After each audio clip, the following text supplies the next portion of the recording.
അബ്ദുൽ നാസർ മദനിയെ കുറ്റിപ്പുറത്ത് സ്വന്തം സ്റ്റേജിൽ ഇരുത്തിയിട്ട് ഇതുപോലെ ഇരുത്തിയിട്ട് ചന്ദ്രനോടൊക്കും ഭവാൻ, ഇന്ദ്രനോടൊക്കും ഭവാൻ എന്ന് പറഞ്ഞ വർഗീയ മൂരാച്ചിയുടെ പേരാണ് പിണറായി വിജയൻ എന്ന് പറയുന്നത്. അന്നാ വേദിയില് ഈ വർഗീയ രാഘവൻ, ഈ വിജയരാഘവനും ഇപ്പുറത്തുണ്ട്. അറിയോ വിജയരാഘവന്? അന്നും മുട്ടുപറച്ചിട്ടില്ല ഇന്ത്യൻ യൂണിയൻ മുസ്ലിം ലീഗിന്, അന്നും വോട്ട് കുറച്ചിട്ടില്ല ഇന്ത്യൻ യൂണിയൻ മുസ്ലിം ലീഗിന്റെ ഒരു MP-യുടെ. നിങ്ങൾക്കറിയാലോ. അതുകൊണ്ട് നിങ്ങൾ കളിക്കുന്ന വർഗീയത അവിടെ കളിച്ചാൽ മതി. അതിന് ലീഗിന്റെ അടുത്ത് വന്ന് വില പറയാമെന്ന് നിങ്ങൾ വിചാരിക്കരുത്, അങ്ങനെ പ്രതീക്ഷിക്കരുത്. ഞങ്ങൾക്കറിയാം ഈ രാഷ്ട്രീയത്തെ എങ്ങനെയാണ് കൊണ്ടുപോകേണ്ടത്, ഏത് തരത്തിലാണ്. നിങ്ങൾ കളിക്കുന്ന വർഗീയത ഈ രാജ്യത്ത് ഉണ്ടാക്കാൻ പോകുന്ന അപകടം എന്താണ് CPM മനസ്സിലാക്കിയിട്ടുണ്ടോ? ഈ പാർലമെന്റ് തെരഞ്ഞെടുപ്പ് കഴിഞ്ഞല്ലോ. ഈ പ്രിയങ്ക ഗാന്ധി ജയിച്ച വയനാട്ടില്. എന്റെ സഖാവേ, നിങ്ങൾ ഇവിടെ വന്ന് ഈ വൃത്തികെട്ട വർഗീയത കളിക്കുന്നതിന് പകരം ഒരു കാര്യം ആലോചിച്ചു നോക്ക്. വയനാട്ടിലെ 175 ബൂത്തില് രണ്ടാം കക്ഷി RSS ആണ്. നീ എവിടെടാ? നിങ്ങൾ ലീഗിനെ മര്യാദ പഠിപ്പിക്കാൻ വരുമ്പോ നിന്റെ അനുയായികൾ മുഴുവൻ CPM നിന്ന് RSSലേക്ക് പോവുകയാണ്. വയനാട് പാർലമെന്റ് മണ്ഡലത്തിലെ 175ലധികം ബൂത്തുകളില് ഞങ്ങൾ ജയിച്ചു വന്നപ്പോ രണ്ടാം സ്ഥാനത്ത് RSS ആണ്. ഞാൻ വെറുതെ പറയാ, തെളിവ് പറയണോ? ഓരോ മണ്ഡലത്തിന്റെ കണക്കും ബൂത്തിന്റെ കണക്കും നിങ്ങൾ ആവശ്യപ്പെട്ടാൽ ഞാൻ പറഞ്ഞുതരാം. എന്താ നിങ്ങൾ അവിടെ സംഭവിക്കുന്നത്? കേരളത്തിലെ കോളനികൾ മുഴുവൻ RSS വൽക്കരണം നടക്കുകയാണ് ഇല്ലേ? എന്നിട്ട് നിങ്ങൾക്ക് എന്താ വേണ്ടത്? നിങ്ങൾ ഇവിടുത്തെ ആരോട്? ഈ കേരളീയ സമൂഹത്തിന് ഒരു രാഷ്ട്രീയമുണ്ട്, നിങ്ങളത് മനസ്സിലാക്കണം. നിങ്ങൾക്കൊക്കെ അറിയാമത്, ഞാൻ വിശദീകരിക്കുന്നില്ല. ഇവിടുത്തെ സമുദായങ്ങൾ ശക്തി പ്രാപിച്ചത് എങ്ങനെയാണ്, അവർക്ക് ഇങ്ങനെ നിൽക്കാൻ കഴിഞ്ഞത് എങ്ങനെയാണ്? ഇവിടുത്തെ നായന്മാർ, ഇവിടുത്തെ ഈഴവന്മാർ, ഇവിടുത്തെ മുസ്ലിങ്ങൾ, ഇവിടുത്തെ ക്രിസ്ത്യാനികൾ എല്ലാവരും എങ്ങനെ ഉഷാറായത്? ഈ CPM-കാരന്റെ പാട്ട് കേട്ട് വളർന്നിട്ടാണോ? ഏതെങ്കിലും രാഷ്ട്രീയ പാർട്ടിയാണോ? സ്നേഹമുള്ളവരെ, ഇവിടുത്തെ സമുദായങ്ങളെ സമുദായിക്കാൻ ഒരു വലിയ പരിശ്രമം നടന്നിട്ടുണ്ട്. ആരാണ്? ഒന്ന് മന്നത്ത് പത്മനാഭൻ. നായർ സമൂഹത്തെ സമുദരിക്കാൻ അവർ നടത്തിയ പോരാട്ടമാണ് നായന്മാർ ഈ കാണുന്ന മികവിലേക്ക്, നായർ സമൂഹത്തിന്റെ ഇതിന് തത്തുല്യമായ ഇന്ത്യയിലെ മറ്റു സ്റ്റേറ്റുകളിലേക്ക് നിങ്ങൾ പോയി പരിശോധിച്ചാൽ അവരുടെ അവസ്ഥ അപകടകരമാണ്. എന്നാൽ ഇവിടെ അവർക്ക് എഴുന്നേറ്റ് നിൽക്കാൻ കഴിയുന്ന പരുവത്തിലേക്ക് അവരെ വളർത്തിയെടുത്തത് മന്നത്ത് പത്മനാഭന്റെ പരിശ്രമത്തിന്റെ ഫലമാണ്. ഈഴവന്മാർ എങ്ങനെ ഉഷാറായത്? ശ്രീനാരായണ ഗുരുദേവന്റെ പോരാട്ടാണ്. ഇവിടുത്തെ മുസ്ലിങ്ങൾ വക്കം അബ്ദുൽ ഖാദർ മൗലവി, KM സീതി സാഹിബ്, ബാഫക്കി തങ്ങൾ, അങ്ങനെ തുടങ്ങിയിട്ടുള്ള ഒരു വലിയ ജാഗ്രബത്തായ സാമുദായിക മുന്നേറ്റമുണ്ട്. ഡോക്ടർ പൽപ്പു ഉണ്ട്. അങ്ങനെ ഒരുപാട് പേർ. നിങ്ങൾ മനസ്സിലാക്കേണ്ട കാര്യം, 2024 പാർലമെന്റ് തിരഞ്ഞെടുപ്പ് കഴിഞ്ഞ് കേരളത്തിൽ നിന്ന് ആ തെരഞ്ഞെടുപ്പിന്റെ കണക്കുകൾ പുറത്തേക്ക് വിട്ട ഹിന്ദു പത്രം, ആ പത്രം പറഞ്ഞ ഒരു കണക്കെന്താണെന്നറിയോ നിങ്ങള്? ഇവിടുത്തെ ഓരോ ജാതി മതങ്ങളെയും അവർ വേറെ വേറെ എടുക്കാൻ, എന്നിട്ട് എടുത്തിട്ട് ഓരോരുത്തരെ കുറിച്ചും പറയുന്നുണ്ട്. ബ്രാഹ്മണർ, നായർ, വേലൻ, തണ്ടാൻ, പുലയ, പറയ, കുറവ എന്നൊക്കെ ഹിന്ദു സമൂഹത്തിനകത്തുള്ള ജാതികളെ തിരിച്ചു പറയുന്നുണ്ട്. എന്നിട്ട് പറയാൻ തെങ്ങുകയറ്റക്കാർ. തെങ്ങുകയറ്റക്കാർ ഒരു സമുദായത്തിന്റെ പേരാണ്. ഇത് തമാശയല്ല. ആരാണ് ഈ തെങ്ങുകയറ്റക്കാർ എന്ന് ഈ പത്രം ഉദ്ദേശിച്ചത്? RSSന്റെ വിളിപാടായി ഇവർ പറഞ്ഞതെന്നറിയുമോ? ഇവിടുത്തെ ഈഴവന്മാരാണ്, ഇവിടുത്തെ ഈഴവന്മാരാണ്. എന്നിട്ട് അതേ ഹിന്ദു പത്രം പറയുന്ന ഒരു കാര്യമുണ്ട്, ഇസ്ലാമോഫോബിയ എന്ന ഒന്നുണ്ട്, ഇസ്ലാം പേടി എന്ന് പറയുന്ന ഒന്നുണ്ട് എന്ന് വിശ്വസിക്കുന്നവർ ഇവിടുത്തെ ഈഴവന്മാർ മാത്രമാണ്. ഇതിനർത്ഥം എന്താ അറിയോ നിങ്ങള്? ഈഴവ സമുദായവും മുസ്ലിം സമുദായവും തമ്മിലുള്ള ഒരു സൗഹൃദത്തിന്റെ ഒരു വലിയ മികവ് അല്ലെങ്കിൽ അതിന്റെ ഒരു അടിപ്പുടവ തയ്യാറാക്കുന്നതിൽ ശ്രീനാരായണ ഗുരുദേവൻ വഹിച്ച പങ്ക് ചെറുതല്ല. അത് ഈ കേരളത്തിന്റെ സാമൂഹ്യ വ്യവസ്ഥക്ക് വലിയ മുന്നേറ്റം ഉണ്ടാക്കാൻ കഴിഞ്ഞിട്ടുണ്ട്. വിശിഷ്യ മലബാറിൽ ആ ഈഴവ സമുദായത്തിന്റെ ഐഡന്റിറ്റിയെ തെങ്ങുകയറ്റക്കാർ എന്ന് പറഞ്ഞ് അപമാനിക്കുക. തെങ്ങുകയറ്റക്കാർ, നിങ്ങൾ മനസ്സിലാക്കേണ്ടത് ഇവിടുത്തെ സംഘികളുടെ അജണ്ട ഇവിടുത്തെ അടിസ്ഥാന വർഗങ്ങൾക്കെതിരാണ്. അവർക്ക് ശരിയല്ല. എന്നാൽ ഞാൻ കമ്മ്യൂണിസ്റ്റ് പാർട്ടിക്കാരോട് ചോദിക്കട്ടെ, ഈഴവന്മാരെ ശ്രീനാരായണ ഗുരുദേവൻ കൊണ്ടുപോയപ്പോ, നായന്മാരെ ഇവിടുത്തെ മന്നത്ത് പത്മനാഭൻ ഉയർത്തിക്കൊണ്ടുവന്നപ്പോ, മുസ്ലിങ്ങളെ വക്കം അബ്ദുൽ ഖാദർ മൗലവിയും സീതി സാഹിബും ഒക്കെ ഉയർത്തിക്കൊണ്ടുവന്നപ്പോ ഇവിടുത്തെ ആദിവാസികൾക്ക് സംഭവിച്ച സ്ഥിതി എന്താണ്? ഞാൻ CPM-നോട് പറയുന്നത്, ഇവിടുത്തെ ആദിവാസി സമൂഹം ഇത്രമേൽ അപകടകരമായ അവസ്ഥയിലേക്ക് എത്തിച്ചത് CPM എന്ന് പറയുന്ന രാഷ്ട്രീയ പാർട്ടിയുടെ അപകടം പിടിച്ച വർഗീയതയാണ്. അപകടം പിടിച്ച വർഗീയത. ഏത് വർഗീയത? സവർണാധിപത്യ ബോധത്തിൽ അധിഷ്ഠിതമായ വർഗീയത. EMS മുതൽ. ഞാൻ വയനാട്ടുകാരനാണ്. എനിക്കറിയാം 170 ബൂത്തുകളിലടക്കം നിങ്ങളുടെ വോട്ടുകൾ, CPM-ന്റെ വോട്ടുകൾ കുറഞ്ഞ് RSS-ന് വോട്ട് കൂടിയതിന്റെ അടിസ്ഥാന ഘടകം അവിടങ്ങളിലെ കോളനികളിൽ പോലും RSS ചെലുത്തുന്ന സ്വാധീനമാണ്. നിങ്ങൾ ഈ കോളനികൾ കേവലം വോട്ടുകൾക്ക് വേണ്ടി പരിഷ്കരിച്ചു. ആ വോട്ടുകൾക്ക് വേണ്ടി അത്യധ്വാനം ചെയ്യും. എന്നിട്ട് നിങ്ങൾ അറിയുമോ, നിങ്ങൾ വയനാട്ടിൽ വന്നാല്, നിങ്ങൾ കിടക്കിടക്ക് വയനാട്ടിൽ വരുന്നില്ലേ? ഞായറാഴ്ച ശനിയാഴ്ച ഒക്കെ കാര്യം വയനാട് വരും. ആദ്യമായിട്ട് കാണാൻ പറ്റുന്ന സ്ഥലം ഏതാണ്? എൻകൂര്. എവിടെ? നിങ്ങൾ വൈത്തിരി എത്തുമ്പോ ഒരു ടൂറിസം പ്രോജക്റ്റ് ഉണ്ട്, എന്നൂര്. അവിടെ ചെന്നാൽ നിങ്ങൾക്ക് വയനാട്ടിലെ ആദിവാസികൾ പാർക്കുന്ന വീട്, അവരുടെ വസ്ത്രം, അവരുടെ രീതികൾ, അങ്ങനെ പലതും അവിടുന്ന് കാണാം. ഈ ആദിവാസി സമൂഹം ജീവിക്കുന്ന ചുറ്റുപാടുകളെ നിങ്ങൾ അങ്ങനെ പകർത്തുന്നു. ഒരു ടൂറിസത്തിന് കൊള്ളാം. ഇപ്പൊ പറയുന്നെന്താ നിങ്ങള്? ഇപ്പോ തൊട്ടടുത്ത് മുമ്പുണ്ടായിരുന്ന രാജിവെച്ച് പാർലമെന്റിലേക്ക് പോയ ഇവിടുത്തെ ആദിവാസി വകുപ്പ് കൈകാര്യം ചെയ്യുന്ന മന്ത്രി പറഞ്ഞെന്താണെന്നറിയോ? SC അടക്കം കൈകാര്യം ചെയ്യുന്ന മന്ത്രി പറഞ്ഞത്, നിങ്ങൾ കോളനി എന്ന് വിളിക്കരുത്. ഭയങ്കര വിപ്ലവമാണ്. ഏത്? ഈ ആദിവാസികൾ പാർക്കുന്ന സ്ഥലത്തെ കുറെ ആൾക്കാർ, ഈ ശാസ്ത്ര സാഹിത്യ പരിഷത്ത് കുറെ ആളുകളുണ്ടല്ലോ എഴുതി പൊലിപ്പിക്കുന്നവർ, കണ്ടില്ലേ ആദിവാസികളെ കുറിച്ച് ഉള്ള കാഴ്ചപ്പാടുകൾ? ഞാൻ ചോദിക്കുന്നത്, ആദിവാസികൾ അവർ പാർക്കുന്ന ഇടങ്ങളിൽ നിന്ന്, അവരുടെ ജീവിത സാഹചര്യങ്ങളിൽ നിന്ന് പുറത്തേക്ക് വരാത്തതിന്റെ കാരണം എന്താണ്? ഇവിടുത്തെ പണിയർ വിഭാഗം, മറ്റ് ആദിവാസി വിഭാഗം ഒരൊറ്റ കാരണമാണ്.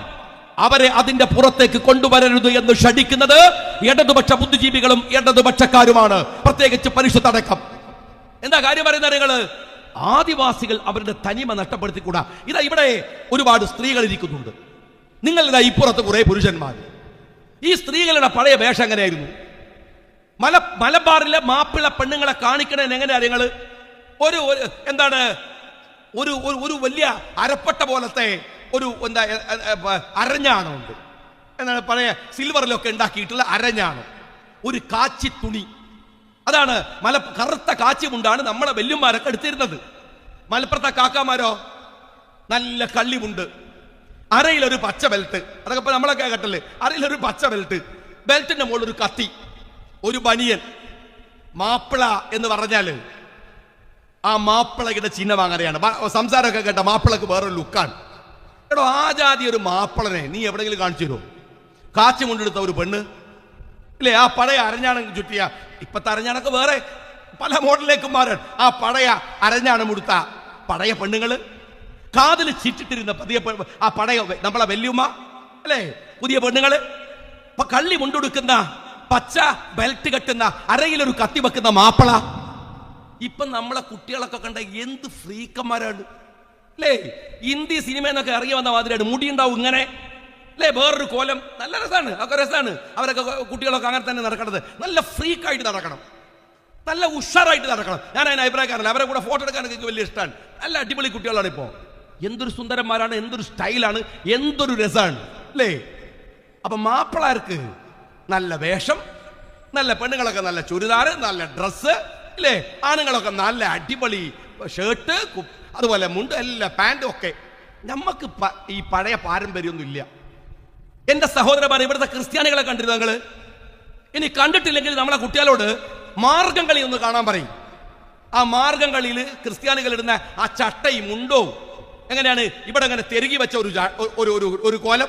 അതൊക്കെ അങ്ങനെ കുട്ടികൾ മാർഗം കളിക്ക് ട്രെയിൻ ചെയ്യും. അതൊന്ന് കുത്തണങ്ങളുടെ പാടെന്താണ്? ഈ ജാതി പാടുള്ള ഡ്രസ്സും ധരിച്ചിട്ടാ ഈ ക്രിസ്ത്യാനി സഹോദരന്മാർ ഇവിടെ നാട്ടിലുണ്ടായിരുന്നത്. ചട്ടയും മുണ്ടും ഒക്കെ. ചട്ടയും മുണ്ടുടുന്ന ഒരു ക്രിസ്ത്യാനി പെണ്ണിനെ യുവജനോത്സവത്തിന്റെ മാർഗം കളിയിലല്ലാതെ കേരളത്തിൽ എവിടെ നിങ്ങൾ കാണുമോ? ഇല്ല. അവരൊക്കെ ഇപ്പൊ ഫുൾ സ്റ്റൈലാണ്. സാരി, ചുരിദാറ് അല്ലെ, പുതിയ പുതിയ വേഷങ്ങള്, എന്തെല്ലാം സ്റ്റൈലിലാണ് ആ പെണ്ണുങ്ങളൊക്കെ നടക്കുന്നത്. അപ്പൊ ക്രിസ്ത്യാനികളോ ഓല പാരമ്പര്യം ഒന്നും സംരക്ഷിക്കേണ്ട കാര്യമില്ല. പാവം ആദിവാസികൾ അവരിപ്പോഴും ഞാൻ നിങ്ങളോട് പറയട്ടെ, നമ്മളെ നാട്ടിലെ ഒരു പണിയ വിഭാഗത്തിൽപ്പെട്ട ആദിവാസി വിഭാഗത്തിൽപ്പെട്ട ഒരു പെണ്ണ് സ്കൂളിലോ ഒരു PTA മീറ്റിങ്ങിലോ ഒരു തെരുവിലോ നല്ല വേഷം ധരിച്ച് വന്നാൽ എല്ലാവരും അവരങ്ങനെ നോക്കും. എന്തൊരു അതിശയം മാതിരി. അങ്ങനെ നോക്കുന്ന കാഴ്ച പോലും സ്നേഹമുള്ളവരെ തെറ്റാണ്. യാ അയ്യുഹന്നാസ് ഇന്നാ ഖലഖനാകും മിൻ സകരിൻ വഉൻസ വജഅൽനാകും ശൂബൻ വഖബായില ലിതഅറഫു ഇന്ന അക്രമക്കും ഇൻദല്ലാഹി അത്ഖാകും.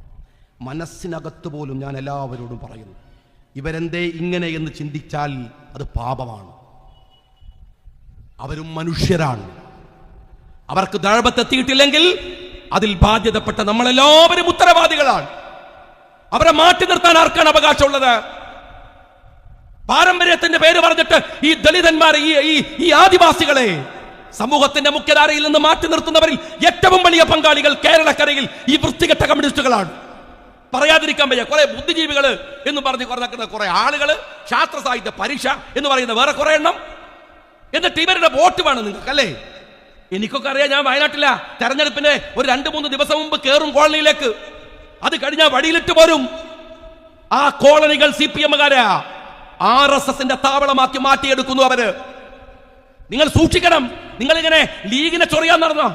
ഞങ്ങളെ വേക്കല് ഞങ്ങളെ ശരിയാക്കാൻ നടന്നോ? പക്ഷേ നഷ്ടപ്പെട്ടു പോകുന്ന ഒരു നാടിന്റെ, ഒരു രാജ്യത്തിന്റെ ഗൗരവപ്പെട്ട ഒരു രാഷ്ട്രീയമുണ്ട്. അതറിയാതിരുന്നും കൂടാ നിങ്ങൾ അപകടത്തിലേക്ക് പോവാണ്. ഒറ്റ ചോദ്യം ഞാൻ ചോദിക്കട്ടെ, എന്തിനാണോ നിന്റെ പിണറായി വിജയൻ DGP സ്ഥാനത്തേക്ക് ഈ അജിത്തിനെ കൊണ്ടുവന്നത്? അതിന്റെ രാഷ്ട്രീയം എന്താണ്? വെറുതെ ആലോചിച്ച് നോക്ക് സഖാവേ. നിങ്ങളും വിചാരിച്ചില്ലേ ഏയ് അതൊന്നും ചെയ്യൂല? ഉടനെ തന്നെ ക്യാപ്സ്യൂൾ വന്നു. എന്താ വന്നെന്നറിയോ? DGP ആയിട്ട് ശുപാർശ ചെയ്തു. ഗവൺമെന്റ് എന്ത് ചെയ്യാൻ പറ്റും? എന്റെ സഹോദരന്മാരെ, നിങ്ങൾ സാമാന്യ യുക്തിയോടുകൂടി ചിന്തിക്ക്. CPM-കാരാ അങ്ങനെ ഒരു ശുപാർശ കൊടുത്താൽ ക്യാബിനറ്റ് അതെന്തിന് അംഗീകരിക്കണം? ക്യാബിനറ്റിന് സേ ഇല്ലാത്ത ഒരു തീരുമാനം എന്തിനാണ് ക്യാബിനറ്റിന്റെ തീരുമാനമാകുന്നത്? നിങ്ങൾ ആരെ പറ്റിക്കാൻ ശ്രമിക്കണത്? ക്യാബിനറ്റിന് സേ ഇല്ലാത്ത കാര്യം ക്യാബിനറ്റ് തീരുമാനമായി എന്തിനാ വരുന്നത്? ബിനോയ് വിശ്വം അവിടല്ലേ? ഈ അജിത്തിനെതിരെ സംസാരിച്ച ബിനോയ് വിശ്വം അവിടല്ലേ? നിങ്ങൾ ഇടതുപക്ഷത്ത് നിങ്ങളെ മന്ത്രിമാരില്ലേ ആ ക്യാബിനറ്റില്? CPI-ക്കാരാ? എങ്ങനെയാണ് ഇതുപോലെ ഒരു അപകടകാരിയെ പിടിച്ചിട്ട് നിങ്ങൾ DGP ആക്കിയത്? അപ്പൊ നിങ്ങൾ പറയാൻ അവർ കേസ് കൊടുത്താലോ? ഓ ഭയങ്കര കൊടുക്കണോ കേസ്? നിങ്ങൾ ജനങ്ങളോട് പറയണം, ആ കേസ് കൊടുത്ത് അജിത്തെങ്ങാനും ജയിച്ചാൽ നിങ്ങൾ പറയണം ഞങ്ങൾ ശ്രമിച്ചു, അവൻ ജയിച്ചു, തീർന്നല്ലോ. ഇനി കേസ് കൊടുത്താൽ നിങ്ങൾ എന്താ പറയേണ്ടത്? ഒരുപാട് ഒഫൻസ് ഉണ്ട്, അഴിമതിയുണ്ട്, ഈ കരിപ്പൂരിലെ സ്വർണ്ണവേട്ടയ്ക്ക് പിറകിലുണ്ട്, കൊലപാതകം വരെ ആരോപണമുണ്ട്. ഇത്ര ക്രിമിനൽ പശ്ചാത്തലമുള്ള ഒരാളെ ഞങ്ങൾ DGP ആക്കില്ല എന്ന് വിചാരിച്ചു. പക്ഷെ കോടതി പറഞ്ഞു അങ്ങനെ പറഞ്ഞൂടെ? ഒരു വാക്ക് പോലും പറയാതെ അജിത്തിനെ DGP ആക്കി. എന്താ കാര്യം എന്നറിയോ? നിങ്ങൾ എന്തു പറഞ്ഞിട്ടും കാര്യമില്ല. നിങ്ങളുടെ പിണറായി വിജയന്റെ വാല് RSSന്റെ അമ്മിയുടെ അടിയിലാണ് എന്നതിന് വേറെ വാക്കില്ല, വർത്താനില്ല. അയാളുടെ കുടുംബത്തെ രക്ഷിക്കണമെങ്കിൽ, മോളെ രക്ഷിക്കണമെങ്കിൽ ഇതല്ലാതെ വേറെ മാർഗമില്ല. അതല്ലാത്ത വേറെ ഓപ്ഷൻ ഇല്ല. എന്ത് പറഞ്ഞിട്ടും കാര്യമില്ല. നിങ്ങൾ എന്നോട് ദേഷ്യം പിടിച്ചിട്ട് എന്താ കാര്യം? എന്റെ പേര് കേസ് കൊടുക്കുക അനങ്ങിയത്. ഞാൻ എന്ത് മോശത്തിനാണോ ഞാൻ പറഞ്ഞത്? ഞാൻ എന്താ പറഞ്ഞത്? ഇപ്പൊ നിങ്ങൾ കണ്ടില്ലേ, കണ്ണൂരില് നവീൻ ബാബു മരിച്ചു. നമ്മുടെ സ്ത്രീകളൊക്കെ ആ വാർത്ത വായിച്ചപ്പോൾ വിചാരിച്ചിട്ടുണ്ടാവും ആ പെണ്ണ് വന്നിട്ട് അങ്ങനെ ഒന്നും പറയേണ്ടില്ലായിരുന്നു അല്ലേ, മോശമായിപ്പോയി, അതുകൊണ്ട് അയാൾ മനസ്സ് നൊന്നിട്ട് മരിച്ചുപോയി എന്നല്ലേ നിങ്ങൾ വിചാരിച്ചത്? ആ പെണ്ണെന്താ പറഞ്ഞത്? എന്തിനാണ് വിളിക്കാത്ത യോഗത്തിൽ വന്നിട്ട് ദിവ്യ എന്ന് പറയുന്ന ഒരു CPM-കാരി ഇത്ര മോശമായി അയാൾക്കെതിരെ പറഞ്ഞത്? മനസ്സിലെ വെറുപ്പിന്റെ ഊക്കും നേരത്തെ പ്ലാൻ ചെയ്ത അജണ്ട നടപ്പിലാക്കാനും വേണ്ടിയാണ്. അജിത്തിന്, ഈ പറയുന്ന നവീൻ ബാബുവിനെ അവർക്ക് ആവശ്യമുണ്ടായിരുന്നു. എന്താവശ്യം? പ്രതികാരം ചെയ്യാൻ. അതിന്റെ ഒരു നാടകമാണ് ആ യോഗത്തിൽ ഉണ്ടായത്. നവീൻ ബാബു വെറുതെ ആത്മഹത്യ ചെയ്ത് പോവാ. നിങ്ങൾ മെനഞ്ഞാന്ന് പത്രത്തിൽ വായിച്ചില്ലേ, കഴിഞ്ഞ ആഴ്ചയിൽ തിരുവനന്തപുരത്ത് മെഡിക്കൽ വിദ്യാർത്ഥികൾ ഒരു കാർ ആക്സിഡന്റിൽ ദയനീയമായി കൊല്ലപ്പെട്ടുപോയി. കൊല്ലപ്പെട്ടപ്പോ എല്ലാവരുടെയും മൃതദേഹം ഒരേ സമയമെടുത്ത് പോസ്റ്റ്മോർട്ടം നടത്തിയോ? ഇല്ല, മോർച്ചറിയിൽ സൂക്ഷിച്ചു. മലബാറിൽ നിന്ന് അവരുടെ രക്ഷിതാക്കൾ വന്ന് മോർച്ചറിയിൽ നിന്ന് ആ മൃതദേഹം ഐഡന്റിഫൈ ചെയ്ത് മഹസർ തയ്യാറാക്കി. എന്നിട്ടാണ് അത് പോസ്റ്റ്മോർട്ടം ചെയ്യുന്നത്.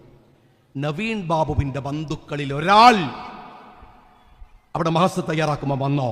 വന്നില്ല. നവീൻ ബാബുവിനെ കാത്ത് ആ പെൺകുട്ടികളെ നിങ്ങൾക്കറിയാലോ, ഇവിടുത്തെ ഹിന്ദു മതത്തിലെ ആചാരം അനുസരിച്ചിട്ട് ആൺകുട്ടികളാണ് ശേഷക്രിയകൾ നടത്തുക. ഒരാൾക്ക് പെൺകുട്ടിയാണെങ്കിൽ പെൺകുട്ടികൾ അത് നടത്താറില്ല, ബന്ധുക്കളായ ആണുങ്ങൾ നടത്തും. പക്ഷേ നവീൻ ബാബുവിൻ്റെ ശേഷക്രിയയിൽ ആ 2 പെൺകുട്ടികൾ ആചാരം പോലും പരിഗണിക്കാതെ ദൈവത്തിൻ്റെ മുമ്പിൽ സമർപ്പിച്ച് അവര് ആ ശേഷക്രിയകൾ നടത്തി. എന്തുമാത്രം പ്രയാസമുള്ള സങ്കടമുള്ള കാഴ്ചയാണത്. ആ 2 മക്കൾ റെയിൽവേ സ്റ്റേഷനിൽ കാത്തിരിപ്പുണ്ട്. രാത്രിയിൽ ആത്മഹത്യക്ക് വേണ്ടി തയ്യാറെടുക്കുന്ന നവീൻ ബാബു ഒരു SMS, ഒരു വാട്സാപ്പ്. അയാള് ഒരു വെറും ക്ലർക്കല്ല, ആ ജില്ലയിലെ 2ാമനാണ്. കലക്ടറുടെ തൊട്ടു താഴെയുള്ള നല്ല ബോധമുള്ള ഒരു ഉദ്യോഗസ്ഥൻ. മക്കളെ, ഞാൻ പോവാണ്, ഞാൻ അപമാനിക്കപ്പെട്ടു, നിങ്ങളുടെ മുഖത്ത് നോക്കാൻ എനിക്ക് വയ്യ എന്ന് പറഞ്ഞിട്ട് ഒരു കുറിപ്പ് പോലും നവീൻ ബാബു എഴുതില്ല എന്ന് നിങ്ങൾ വിചാരിക്കുന്നുണ്ടോ? നവീൻ ബാബുവിനെ കാത്ത് ഭാര്യ അവിടെയുണ്ട്. 2 പെൺകുട്ടികളാണ് നമുക്ക്. നീ അവരെ നോക്കണം, ഞാൻ പോവാണ്, നിങ്ങൾ എന്നെ കാത്തിരിക്കണ്ട ഈ റെയിൽവേ സ്റ്റേഷനിൽ, ഞാൻ ഇനി വരൂല. അങ്ങനെ എഴുതില്ല നിങ്ങൾ വിചാരിക്കുന്നുണ്ടോ? നവീൻ ബാബുവിന്റെ ഒരു മരണക്കുറിപ്പും അവിടെ ഉണ്ടായില്ല. നവീൻ ബാബു മരിച്ചു കിടക്കുന്ന വീട്ടിൽ നിന്ന് കണ്ണൂർ ജില്ലാ ആശുപത്രിയിലേക്കുള്ള ദൂരം ജില്ലാ ആശുപത്രിയിലേക്ക് 2 കിലോമീറ്റർ തികയില്ല. കൊണ്ടുപോയത് 25 കിലോമീറ്റർ അപ്പുറത്തുള്ള പരിയാരം മെഡിക്കൽ കോളേജ് എന്ന ദിവ്യയുടെ ഭർത്താവ് ജോലി ചെയ്യുന്ന CPM-ന്റെ കേന്ദ്രത്തിലേക്ക്. എന്തിനു വേണ്ടി? നിങ്ങൾ മനസ്സിലാക്കേണ്ടത്, ഞാൻ 10 കൊല്ലം കണ്ണൂരിലെ MLA ആയ എക്സ്പീരിയൻസ് വെച്ച് ഞാൻ പറഞ്ഞു, ഇതൊരു സ്വാഭാവിക മരണമല്ല. നവീൻ ബാബുവിന്റെ കുടുംബം ഇന്ന് CBI വേണമെന്ന് വാദിക്കുകയാണ്. എനിക്ക് അഭിമാനമുണ്ട്, പൊതുപ്രവർത്തകൻ എന്ന നിലയ്ക്ക് ഞാൻ എന്റെ ഉത്തരവാദിത്തവും ബോധ്യവും പറഞ്ഞതാണ്. ഇങ്ങനെ പറയുന്നതാണ് നിങ്ങളെ പ്രശ്നം. അതിനിപ്പോ എനിക്ക് പറയാതിരിക്കാൻ പറ്റുമോ? ഞാൻ ഈ നാട്ടിലെ ഒരു പൗരനല്ലേ, എനിക്കിങ്ങനെ എന്നിട്ട് ബേജാറാവേണ്ട കാര്യമൊന്നുമില്ലല്ലോ. നിങ്ങളുടെ DYFI നേതാക്കന്മാരെ പോലെ ഞാനിങ്ങനെ നേതാക്കന്മാരെ പേടിച്ചിട്ട് പാമ്പേഴ്സ് ഇട്ട് നടക്കണമെന്നല്ലോ, കണ്ടാ മൂത്രമൊഴിക്കുമെന്ന് വിചാരിച്ചിട്ട് എനിക്ക് പറയാതിരിക്കാൻ പറ്റില്ലല്ലോ. ഞാൻ പറഞ്ഞല്ലോ, കുഞ്ഞനന്തന്റെ മരണം സ്വാഭാവികമല്ല. ഞാൻ കുഞ്ഞനന്തന്റെ മരണത്തിൽ ദുരൂഹതയുണ്ട് എന്ന് പറഞ്ഞപ്പോ CPM-ന്റെ ജില്ലാ സെക്രട്ടറി ഒരു ചാട്ടൻ, ഷാജി കേസ് കൊടുക്കും. ഞാൻ പേടിച്ചുപോയി. കേസ് കൊടുത്താൽ പിന്നെ രക്ഷയില്ലല്ലോ. ഞാനാണെങ്കിൽ കേസോ ഇല്ലാത്ത ആളാണ്, ഇതുവരെ കേസ് കണ്ടിട്ടില്ലല്ലോ. എന്റെ CPM-കാരാ, ഇത്തിരി കോമൺ സെൻസ് ഉണ്ടെങ്കിൽ ആ ഗോവിന്ദനോട് പോയി ചോദിക്ക്, ഈ ഷാജിക്കെതിരെ എന്താ കേസ് കൊടുക്കാത്തത്? കേസില്ലാണ്ട് പൂതിയായിട്ടൊന്നല്ല, കൊടുക്കട ഒരു FIR ഇട് ഷാജിയുടെ പേരിൽ. നിങ്ങൾക്കറിയാം, ആ FIR കിട്ടിയാൽ കളി വേറെയാവുമെന്ന് അറിയണതുകൊണ്ട് നിങ്ങൾ മിണ്ടണില്ല. കാരണം ആ കൊലപാതകത്തിന്റെ അർത്ഥം വേറെയാണ്, ആ മരണത്തിന്റെ അർത്ഥം വേറെയാണ്.